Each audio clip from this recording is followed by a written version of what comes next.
Hi all, welcome to Kaboodles. എല്ലാവർക്കും എൻ്റെ ഓണാശംസകൾ. സദ്യയുടെ ഇലയ്ക്ക് കോൺട്രാസ്റ്റ് കൊടുക്കുന്ന ആളാണ് ബീട്രൂട്ട് പച്ചടി.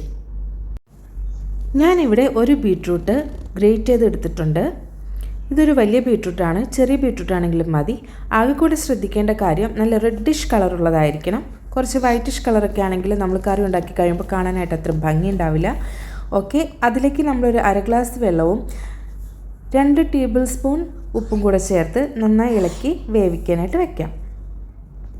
അതൊന്ന് വെന്ത് വരുമ്പോഴത്തേനും നമുക്ക് അരപ്പ് റെഡിയാക്കാം. അതിനായി അരമുറി തേങ്ങ, 1 ടേബിൾ സ്പൂൺ ജീരകം, 2 പച്ചമുളക് എന്നിവ നന്നായി മഷി പോലെ അരച്ചതിന് ശേഷം അതിലേക്ക് 1 ടേബിൾ സ്പൂൺ കടുക് കൂടെ ചേർത്തതിന് ശേഷം നന്നായി അരച്ചെടുത്ത് മാറ്റിവെക്കാം. 5 to 6 മിനിറ്റ്സ് മീഡിയം ഫ്ലെയിമിൽ കിടക്കുമ്പോഴത്തേനും നമ്മുടെ ബീട്രൂട്ട് എല്ലാം വെന്ത് വന്നിട്ടുണ്ടാവും.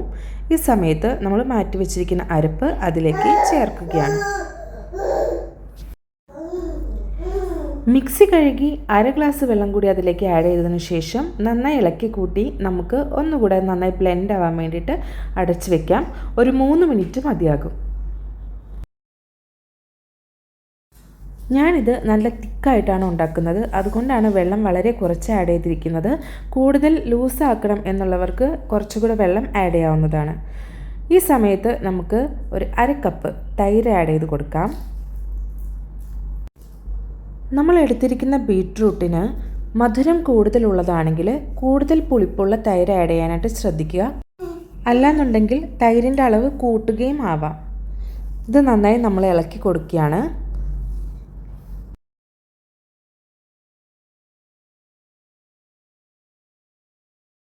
അവസാനമായി നമുക്ക് കടുക് വറുത്തിടാം.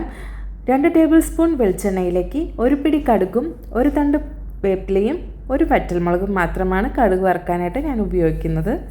നമ്മുടെ ബീട്രൂട്ട് പച്ചടി ഇവിടെ റെഡി ആയി കഴിഞ്ഞു. മണവും ഗുണവും ഒന്നും പോകാതിരിക്കാനായിട്ട് വേഗം തന്നെ അടച്ചു വെച്ചേക്കാം.